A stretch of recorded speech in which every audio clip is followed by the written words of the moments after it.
Noong nakikita na ni Boying Remulla na hindi nila kayang pabagsakin ng mga Duterte, anong ginagawa nila, hindi ba? Yung kapatid niya, gusto nang kunin yung yung siya na magsususpindi ng klase. Tapos siya naman, nandoon ka na sa DOJ, you still have 3 years. Pero, bakit gusto mo nang iwanan yung DOJ as early as now? Kasi nakikita ni Boying na it's not going anywhere. Na kailangan niyang protektahan yung sarili niya. Kailangan niya nung immunity na 7 taon.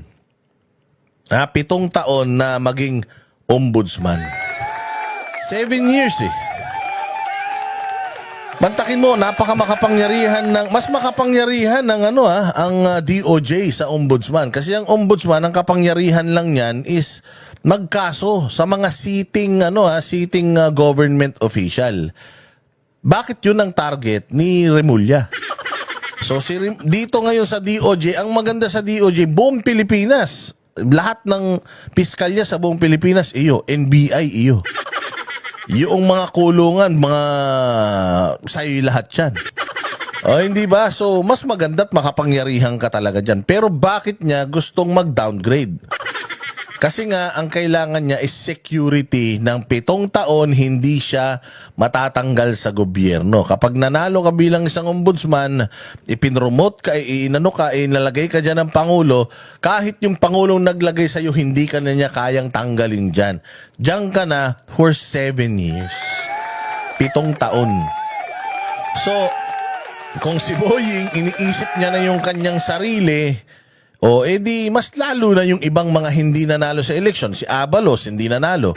At hindi mananalo yan. Kahit na ilagay mo ulit siya sa gobyerno, hanggang dun na lang siya. They can only reign for another 2-3 years. After that, nga na sila. Balik na po sa mga Duterte ang kapangyarihan. Hindi na nga nila na putol yung puno, putik, nakabalik pa sa kapangyarihan. Mas matapang pa yung ipinalit nila kay Pangulong Duterte. Yari na, kaya double time ngayon yung mga magnanakaw. Double time ngayon yung mga nagnanakaw sa gobyerno at yung mga adik, pusher, mga kriminal. Double time ngayon. Alam nila na may taning na buhay nila Pagdating ng 2028 at nanalo to, sigurado ubos ang komunista, ubos na naman ang adik, ubos na naman ang mga kurakot sa gobyerno. Patay kayong lahat. Tandaan nyo yan.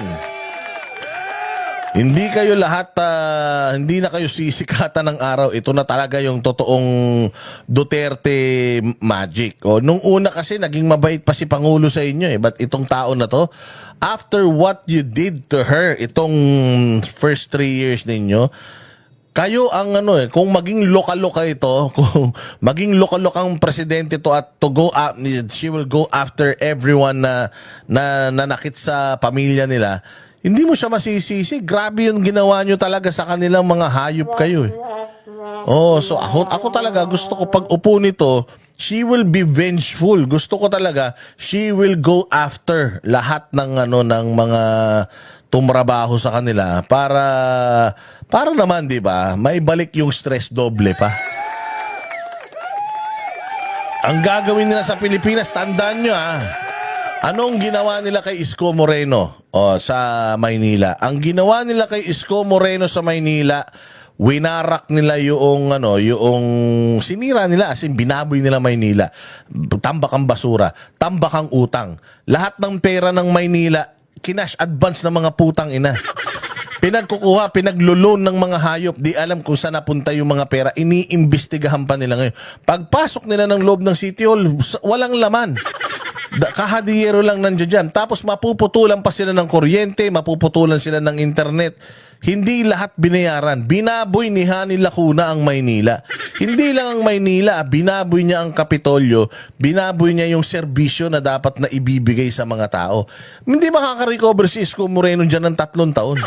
Sa ginawang kahayupan ni Hani Lacuna, it will not, mahihirapan siya. Kaya nga nakikiusap si Isko sa mga service providers ng Maynila na huwag nyo muna kaming putulan. Mababayaran naman kayo. Huwag nyo muna kaming singilin. Sigurado ako, mababayaran ko naman kayo. It will take time, pero sigurado ako, mababayaran ko naman kayo. Saan ka makakita ng isang mayamang lungsod, puta, mapuputulan ng kuryente? Kaya dapat, Isko Moreno, you go after these people. Yan si Hani Lacuna, you go after her. File cases against her at yung mga kasapakat niya at yung mga kumuha ng pera dyan. Ipakulong mo lahat yung mga buwaka ng ina niyan dahil pera ng taong bayan yan. Hindi man ako taga Maynila. Dati ako taga Maynila, taga Tondo rin kami. Pero putang ina, sa totoo lang, dapat talaga si Isko Moreno ipakulong itong mga kung pwede nga lang barilin sa yan sa may luneta yung mga hayop ng mga magnanakaw na yan Nung nakikita ko tong nangyayari kay Isko Moreno, putya yan, sabi ko ganito ang magiging kalagayan ni VP Sara pagdating ng 2028. Hindi man siya ma-impeach ngayon, I'm pretty sure pagdating ng 2028 walang Pilipinas, wasak ang Pilipinas na i-go-govern nito ni VP Sara. Malamang ganyan din. Malaking version lang ng nangyayari sa Maynila ngayon. Ubos yung laman ng Malacanang. Wala ng budget para sa infrastructure. So she will kumbaga, kung hindi gagalingan ni Inday Sara, hindi niya kailangan ng isang termino. Hindi niya kayang maayos yung Pilipinas na iiwanan ni Bongbong Marcos sa isang termino. Tapos sasabihin nila, tinan nyo? Di ba? Hindi rin naman nagawa ni Inday Sara. Di ba? Hindi, ang hirap-hirap pa rin ng Pilipinas, si Inday Sara na. Kasi nga, you put her there to fail. Sinira nyo yung bayang Pilipinas, kakamkamin nyo lahat, hihigupin nyo lahat, butas ang bulsa ng Pilipinas pagdating kay Inday Sara. Paano niya maayos ang Pilipinas sa loob ng 6 na taon kung yung ginawa nga ng tatay ni Bongbong Marcos 30 years bago tayo nakarecover. Dahil sa dami ng pagnanakaw, corruption na ginawa nila, lahat ng mga sumunod na mga administrasyon, hindi na ayos ang bayang Pilipinas, mas lalo pang naging corrupt dahil sa ginawa ng pamilya nila. Ganon din ngayon. Itong damage na iiwanan ni Bongbong Marcos sa Pilipinas, beyond repair ito. Kaya good luck talaga sa iyo, Inday Sara. Good luck talaga sa iyo dahil kung ano yung nararamdaman ni Isko Moreno ngayon, sigurado ako 10 ulit yung hirap na dadanasin mo kapag presidente ka na ng Pilipinas. Pero good thing, Duterte yan. Ang Duterte, laging merong intervention ng langit yan. Tutulungan ng Diyos yan sigurado. Tsaka nandito naman ang mamamayang Pilipino, kaya nating i-pledge sa bawat isa na anuman ang gustong mangyari ni Inday Sara, susunod na tayo. Susunod tayo. Hindi tayo papayag. Di ba? Hindi tayo papayag na mag-fail si VP Sara. So yan, napakaganda noong mga sinabi ni VP Sara. Binabalik niya kung ano yung mga nangyari. Sinabi niya rin dito na yung pagpapadala ni Boying Rimulya ng yung pagpapadala ni Boying Rimulya ng mga testigong bago diyan sa ICC, it just shows na may pera naman talaga ang gobyerno para magpadala ng mga tao, alagaan ng mga tao para lang i-persecute si Pangulong Duterte, pero wala silang plano para sa mga OFW sa Israel tsaka sa Iran, hindi ba? Oo, napakaganda ng mga sasabihin pa ni VP Sara dito, pero putulin na natin yan. Gusto niyo pa ituloy? Sige, tuloy pa natin yung mga sasabihin pa ni VP Sara. Ang sunod doon sa laman ng Commission on Audit at nabukas ng pagkakamali sa mga ginawa ay lumipat na sila doon sa impeachment puno. At nakita ninyo doon sa impeachment puno nila, nakaapat sila na articles of impeachment dahil hindi nila talaga magawang mabuo ng isang complaint na makatotohanan at meron talagang mga credible na evidence. So, hindi na yan siya lingid sa kaalaman ng karamihan ng ating mga kababayan. Kita nila kung ano nangyari. Ma'am, on a different topic po. Okay lang.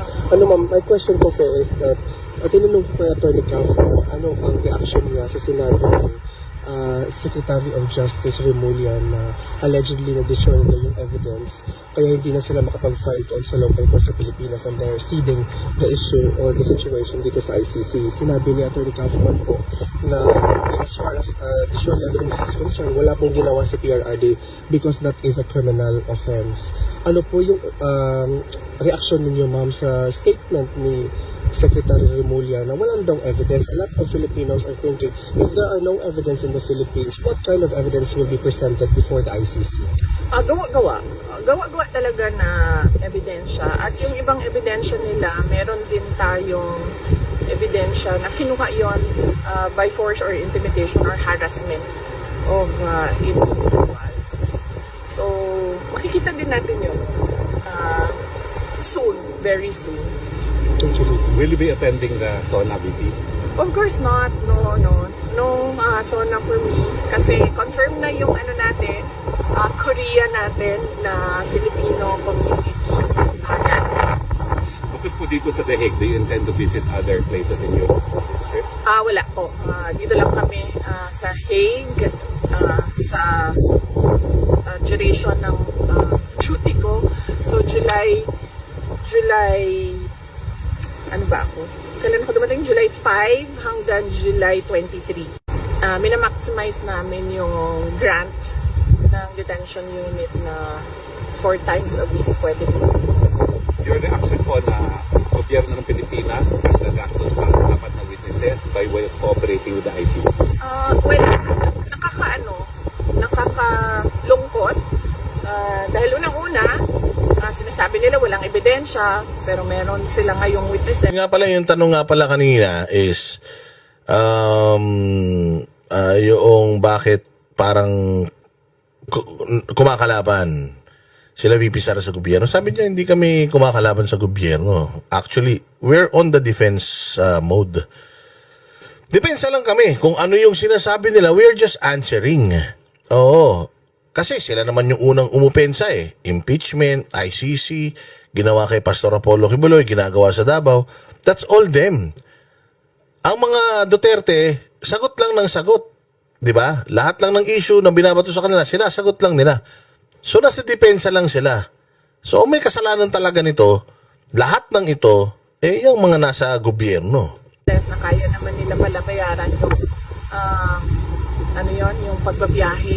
Pero nakakalungkot kasi sobrang bagal ng galaw nila para sa ating mga kababayan na naiipit sa kaguluhan sa Iran at sa Israel. Kaya kaya nakikita natin at nakikita ng taong bayan nasaan ba talaga yung priorities ng administration na ito.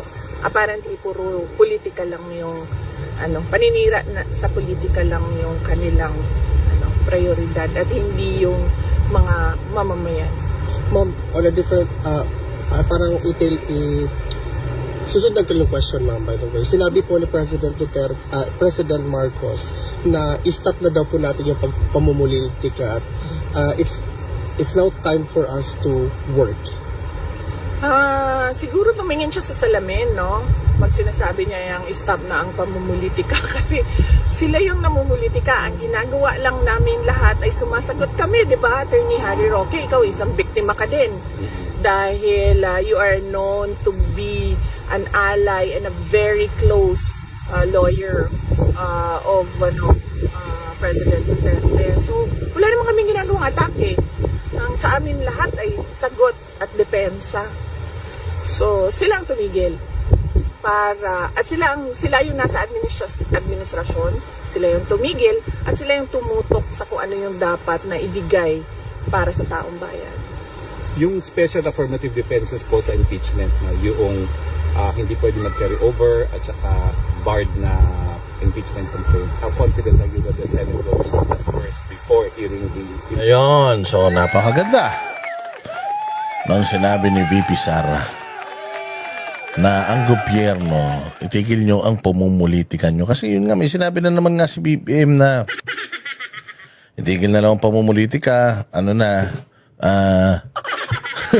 tanginan yan, na tayo daw ay dapat na magkaisa. Ulul, putang ina ninyo, kayo ang pasimuno ng politika, mga puke ng ina nyo. Sa totoo lang, pinalibing yung tatay mo para matigil ng politika sa Pilipinas, pero putang ina, ikaw talaga dapat ang ilibing eh. No, sa palagay ko, hindi si Makoy Sr. ang dapat nilibing para matigil ang politika eh. Ang dapat ilibing, ikaw talaga eh. Tingnan nyo Noong umupo si Pangulong Duterte, ang gulo-gulo. Dilawan, pulahan, away ng away. Nagsawa ang taong bayan sa away ng parehas na magnanakaw na angkan ng Marcos at mga Aquino. Sabi ni Duterte, para matapos na lahat ng ito, makalimutan na ng mga Pilipino. Kasi hanggat nandiyan yan sa Batak, Batak talaga eh. Bato si Bongbong, Batak talaga eh. Hindi, taga Batak yan eh, dyan sa Ilocos. Sabi ko nga match na match yung lugar kung taga saan siya eh. Tsaka kung ano siya eh. So, dyan sa Batak, nandiyan yung patay na Marcos Sr. Ang sabi ni Pangulong Duterte, hanggat nandiyan yan, sariwa sa mga isip ng bawat Pilipino na sa mga pinaggagawa niyang kumag na yan. So, ilubog na natin yan para makalimutan na siya. At makalimutan na yan, back to zero na tayo, magkaisa na tayo, nation building. Inilibing si Bongbong, galit na galit. Si Marcos Sr., galit na galit yung mga dilawan. Pauhukay pa daw. Ngayon, si Pangulong Duterte, hindi na politika. Di ba? Ginamit niya pa yung mga makakaliwa. Nilagay niya sa gobyerno, pumalpak din. So nagpatuloy pa rin siya sa pagtatrabaho, inayos ang bayang Pilipinas. Tapos putang inang yan. Hindi pa rin natapos ang politika. Bakit? May buhay pa sa mga Marcos tsaka Aquino, kaya hindi matapos-tapos. Dapat ilibing lahat yan Siguro ang kailangan talagang ilibing natin, hindi sa ilalim ng lupa Para maayos ang Pilipinas, kailangan mailibing sa limot ang mga Marcos at ang mga Aquino at Liberal Party. Lahat yung mga yan, pag yan nilibing natin sa limot, sigurado ako, makakapag-move on na ang bayang Pilipinas. Mahiya kayo! Ang Cambodia, punyemas, na angatan na tayo. Alam nyo ba na mas marami ng turista ang tungo sa Cambodia kaysa sa Pilipinas? Ano ba meron sa Cambodia? Tangin niya, wala naman silang El Nido dyan. Wala silang, Coron Palawan. Wala silang Boracay dyan. Di hamak. Wala silang rice terraces dyan, Banawi. Wala silang Baguio dyan. I mean, di hamak na mas maganda sa Pilipinas. Kaya lang, putang ina, puro kriminal at magnanakaw sa Pilipinas. Kaya yan, Diyos ko po, nangyari, bulok pa yung mga airport. Kaya naungusan na tayo ng Cambodia. Pag natapos yung kanilang gigantic na mga airport, tapos ang Pilipinas.